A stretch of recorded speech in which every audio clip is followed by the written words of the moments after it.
며칠 전까지만 하더라도 마지막 이런 단어를 참 많이 썼습니다. 불과 며칠 전에. 그런데 며칠 지나가지고 처음, 첫 또 이런 단어를 또 쓰게 되네요. 처음이라는 말을 이렇게 사용하지만 우리가 또 시간이 흘러 또 지나가면 이 처음이 또 마지막이 되는 것이고, 참 세월이라는 것이 이렇게 또 빨리 지나가고, 그리고 연륜이 또 한 살씩 더해가니 양쪽의 무게감이 훨씬 더 들어 보이지 않습니까? 제 아내에게 가끔씩 그런 농담을 합니다. 나도 이제 60 밑자리 깔았다. 그렇게 이야기하면 아직 남았어! 이러는 거예요. 그런데 여러분들은 어떻습니까? 70, 80, 60, 50 한 살씩 이렇게 더해가니 왠지 무게감이 느껴지면서 몸도 마음도 그 한 살이라고 며칠 상간에 이상하게 훨씬 더 늙어버린 듯 느낌, 그런 느낌을 받지 않습니까? 그런데 첫 단추가 사실 또 중요해요. 오늘 첫 주일인데 우리가 이 첫 주일을 맞이하여서 단추를 잘 끼워야 되는 거, 그거 아시죠? 한쪽 단추 잘못 끼워 놓으면 1년 내내 다 열심히 했다가 다시 끼려고 그러면 얼마나 힘이 들겠습니까? 첫 단추를 뭘로 끼려 할까? 아무래도 우리 교회 표를 통하여 그 첫 단추를 한번 끼워보자. 그걸 잘 끼워야지 금년 한 해에도 더 빠르게 끼워지지 않을까. 그래서 금년 표를 이미 여러분에게 나눠드린 달력에 이미 다 기록이 되어 있습니다.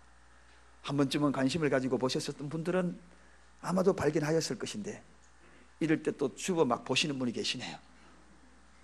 우리 다 같이 금년 표가 무엇입니까?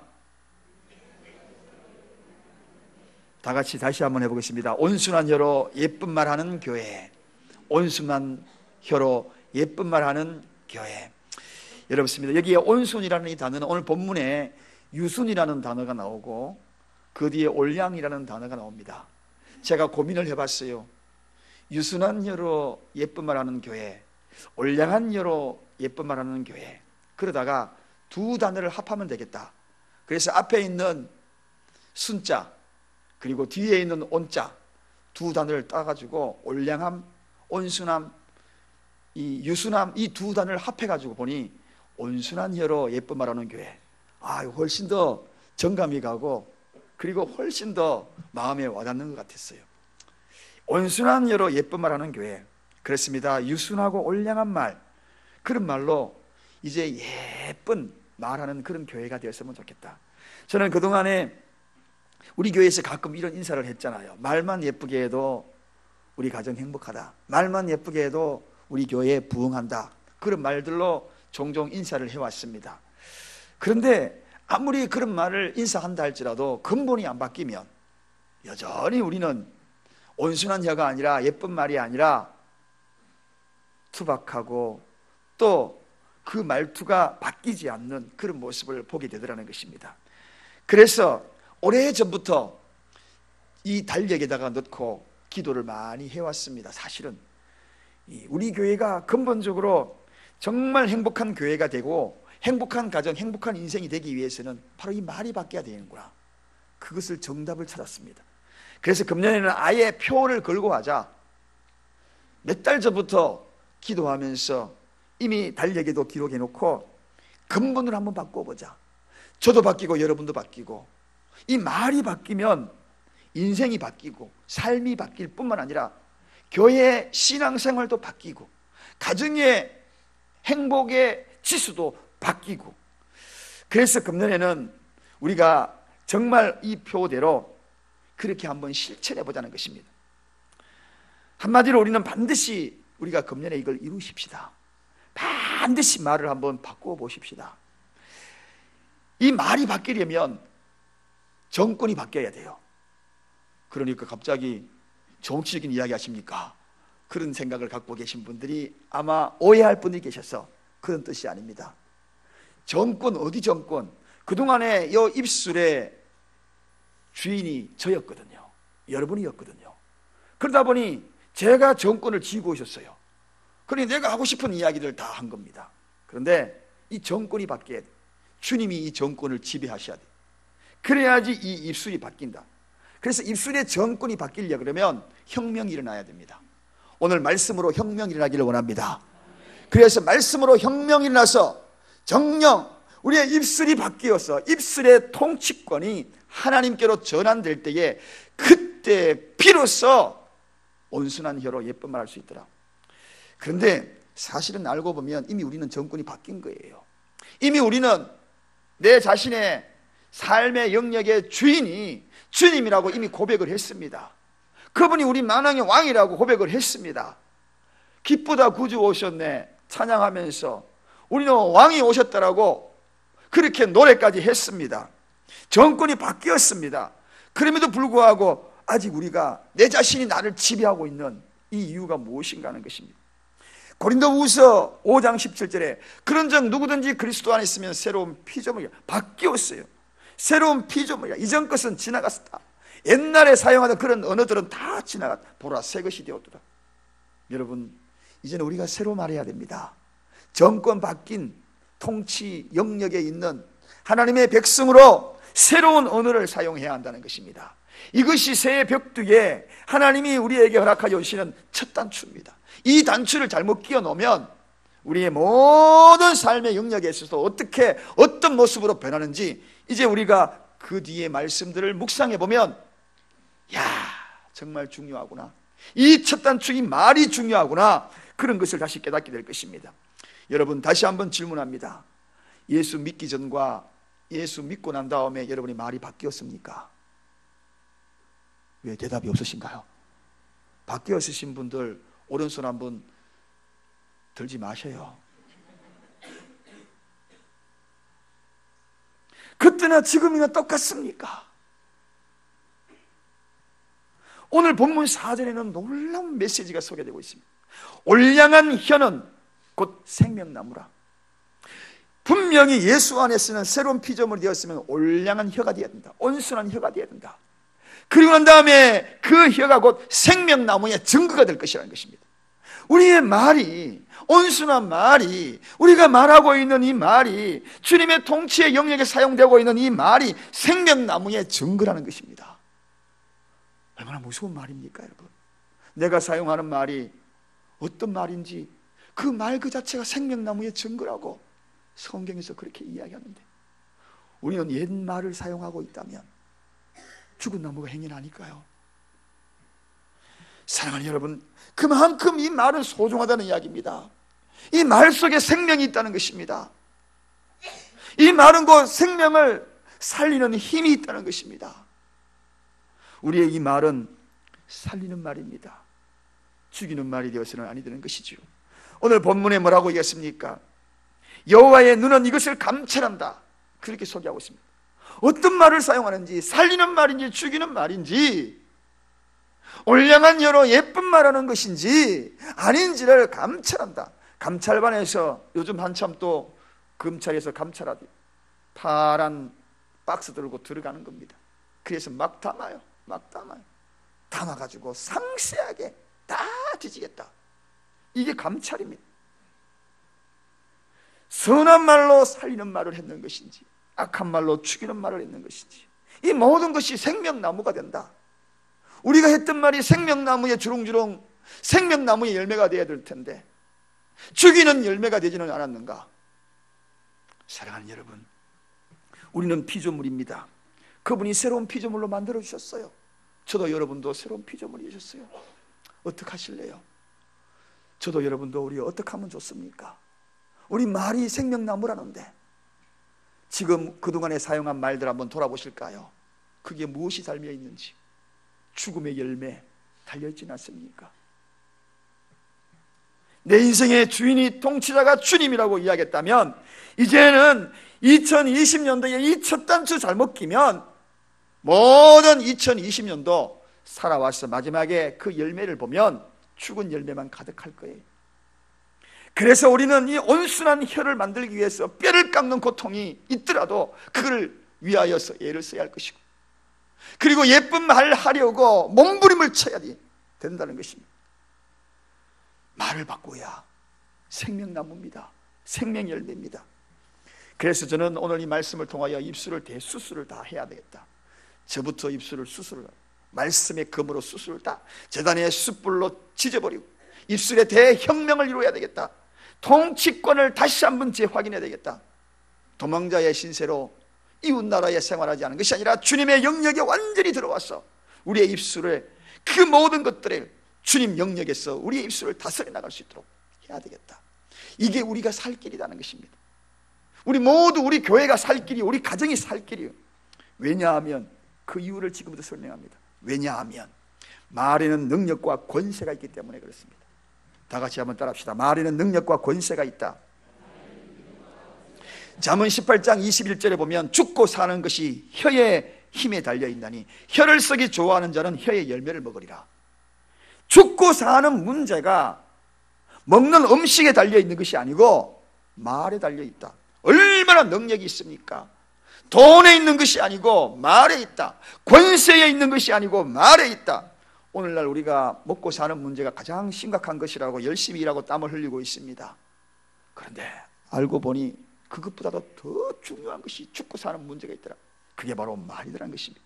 땀방울의 열매보다도 권세의 힘보다도 총칼보다도 무서운 것이 있는데 그게 바로 말에 있다는 것입니다. 이 혀의 열매를 먹고 우리가 사느냐 죽느냐 달려있다는 것입니다. 축복의 열매를 먹기 위하여서는 축복의 말을 해야 하고, 감사의 열매를 먹기 위해서는 감사의 말을 해야 하고, 사랑의 열매를 먹기 위하여서는 사랑의 말을 해야 되고, 긍정의 열매를 먹기 위해서는 긍정의 열매를 말을 해야 되고, 이게 얼마나 중요한지. 독일 속담에 고기는 낚시바늘로 잡고 사람은 말로 잡는다, 그런 말이 있습니다. 도살장에 여러분 가보면 거기에는 칼을 석석 갈아가지고 소를 잡아요. 그리고 그것을 토막토막 내어요. 그런데 사람은 도살장에 끌려가는 것과 버금가는 것이 있는데 말로 사람을 잡는다. 말로. 얼마나 무서운 말입니까? 대롱대롱 고기가 낚시바늘에 매달려 있는 것처럼 사람을 대롱대롱 매다는 것, 그리고 그것을 사람을 잡고자 하는 것이 다 어디에 있는가? 말에 있다는 것입니다. 여러분, 잠언 6장 2절에 내 입의 말로 내가 얽혔으며 내 입의 말로 인하여 잡히게 되느니라. 우리가 했던 그 말들로 내 인생이 얽히고 꼬인다는 것입니다. 뿐만 아니라 내가 했던 그 말로 내가 잡히게 된다. 결국은 내가 한 말로 인생이 거기에서 결정이 되는 능력의 말이, 권세가 있는 것이 말이라는 것입니다. 그러므로 여러분, 우리가 말했던 것들이 결국은 부메랑으로 돌아올 때가 너무나 많거든. 그것이 바로 나를 공격하게 되는 거죠. 본문 2절에는 이렇게 소개합니다. 지혜 있는 자의 혀는 지식을 선히 베풀고 미련한 자의 입은 미련한 것을 쏟느니라. 여러분, 말을 할 때도 수학 문제는 정답이 필요합니다. 그렇죠? 수학은 정답이 필요해요. 그리고 수학은 바른 공식이 필요합니다. 그러나 말은 정답보다도, 바른 공식보다도 지혜로운 것이 필요하다는 것입니다. 할렐루야. 말은 정답을 필요로 하지 않습니다. 정답은 오히려 그 사람을 피폐하게 만들 수 있기 때문에. 그러나 같은 정답이라도 지혜롭게 하라는 것입니다. 바른 공식을 대입하여서 쓰는 것도 중요하지만 지혜롭게 말하는 것입니다. 이것이 바로 말의 근본입니다. 그래서 오늘 지혜 있는 자의 혀는 선히 베푼다. 선하게 축복을 해주면 축복의 열매, 감사의 열매, 이 모든 것들이 다 이 말에, 지혜로운 말에 다 달려있다. 언어가 병들면, 내 말이 병들면 내 인생이 병듭니다. 저는 이렇게 쭉 돌아보면 저분이 왜 이렇게 인생이 병들어 있을까, 이렇게 돌아보면 그 인생이 병든 이유가 있더라고요. 말이 병들어 있어요. 말이. 삶에 가만히 들어보면 다 말투마다, 말끝마다 병든 말만 하고 있습니다.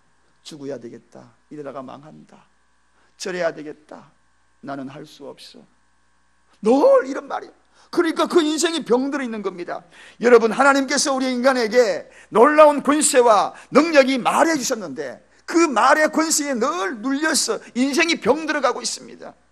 저는 그런 우리 사랑교회 성도님이 되지 않기를 원합니다. 말이 병들지 않기를 원합니다. 말이 병들면 인생이 병드는 거예요.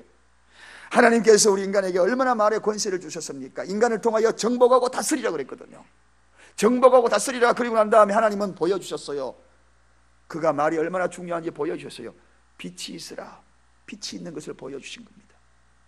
인간에게도 놀라운 특권을 주셨습니다.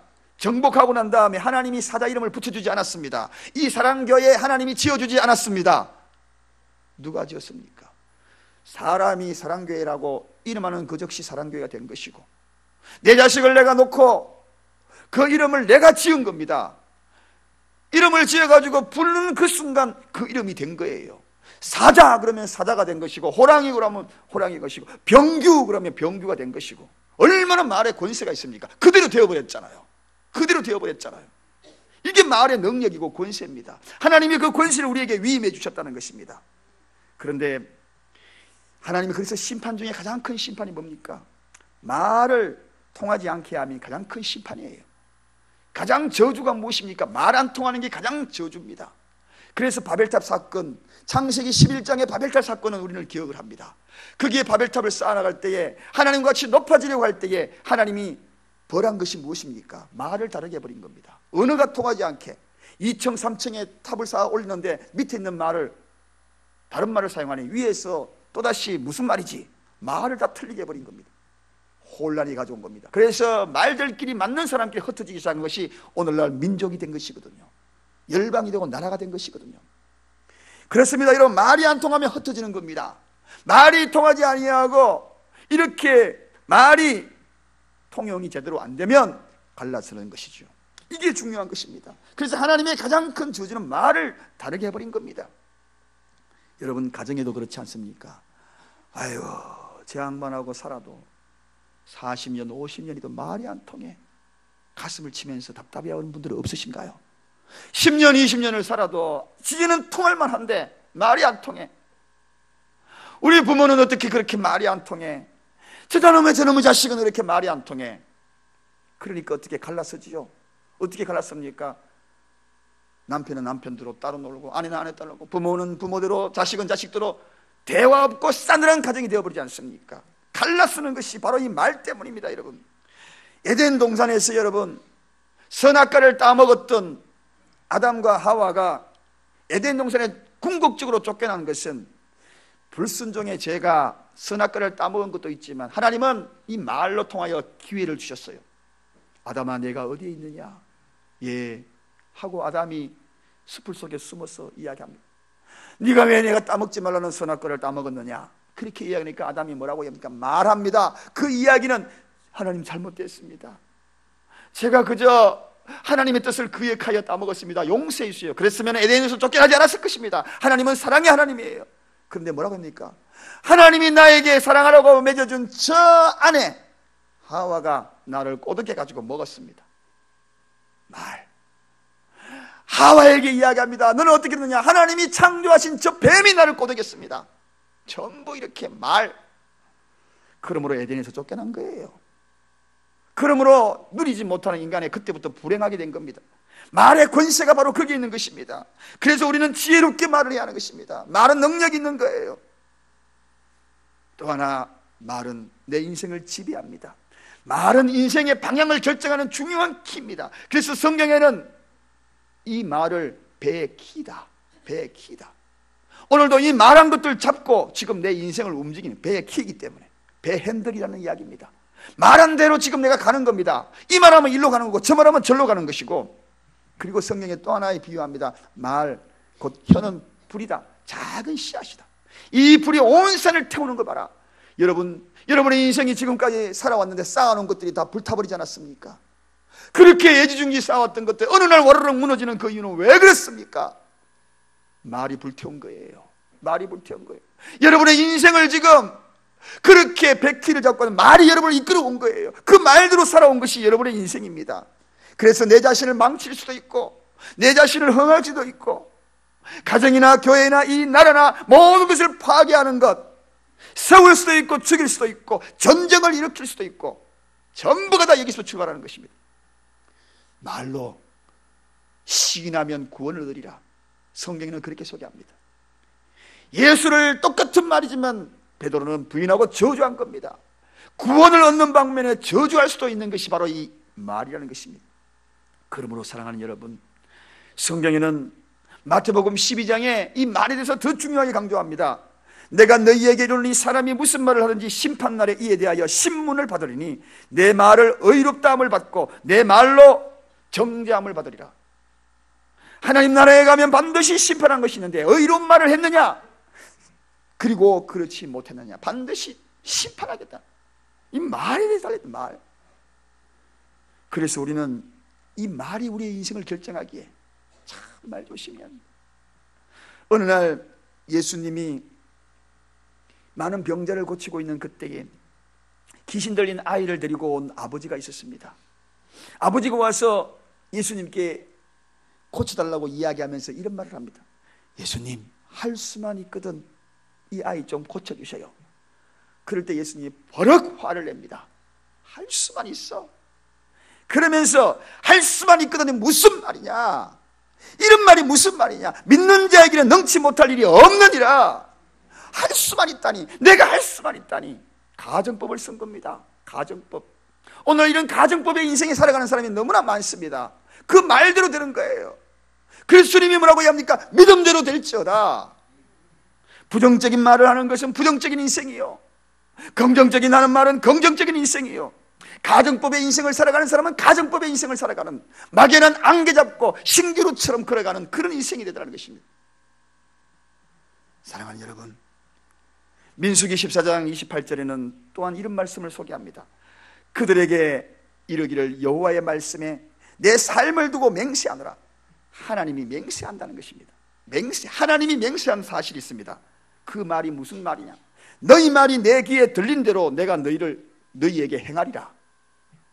하나님이 맹세하시다는, 말한 대로 듣고 하나님이 그대로 행해버리겠다는 것입니다. 어떤 말이든지 간에 여러분 말 조심해야 되는 이유가 바로 여기 있는 겁니다. 하나님이 오늘도 이 시간에 우리의 말을 다 듣고 그대로 행해버리라. 무섭지 않습니까 여러분? 이스라엘 백성들이 그대로 그렇게 행해버렸습니다. 하나님이 광야 10하루 만에 갈 수 있는 직선 거리를 하나님이 그대로 행해버렸어요. 불평하고 원망하고 짜증내고 이런 이스라엘 백성이 10하루 길 만에 갈 수 있는 그 가나안 길을 40년 내 인생이 왜 이렇게 뱅뱅 돌까? 눈앞에 있는 저 가나안에 왜 그렇게 내 인생이 돌고 있는가? 인생이 왜 이렇게 돌고 있는가? 갈 길은 저기, 목표가 저기 있는데 왜 돌고 있는가? 그 인생은 다른 것 아닙니다. 말이 인생을 끌고 있기 때문에 그렇습니다. 하나님 귀에 다 들었다는 것입니다. 다 들었습니다. 불평을 듣고 원망을 듣고 이스라엘 백성들 이야기 다 들었습니다. 그대로 들은 대로 행하리라. 그러므로 여러분, 우리가 해야 될 말 정말 중요하지 않습니까 여러분? 인생의 키잖아요. 그리고 우리가 종종 사용할 때에 부정적인 뼈 있는 말들을 종종 합니다. 부정적인 뼈 있는 농담이죠. 여러분, 유머는 삶을 윤택하게 합니다. 재밌게 하고 긍정적으로, 농담도 아주 좋은 농담이 있어요. 근데 농담할 때 뼈를 섞어서 농담하면 아니 됩니다.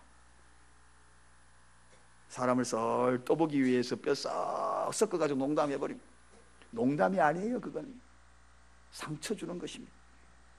오히려 장미 속에 숨겨놓은 가시가 되는 것입니다. 장미꽃을 딱 잡았는데 팍 뻑지가 피가 나와.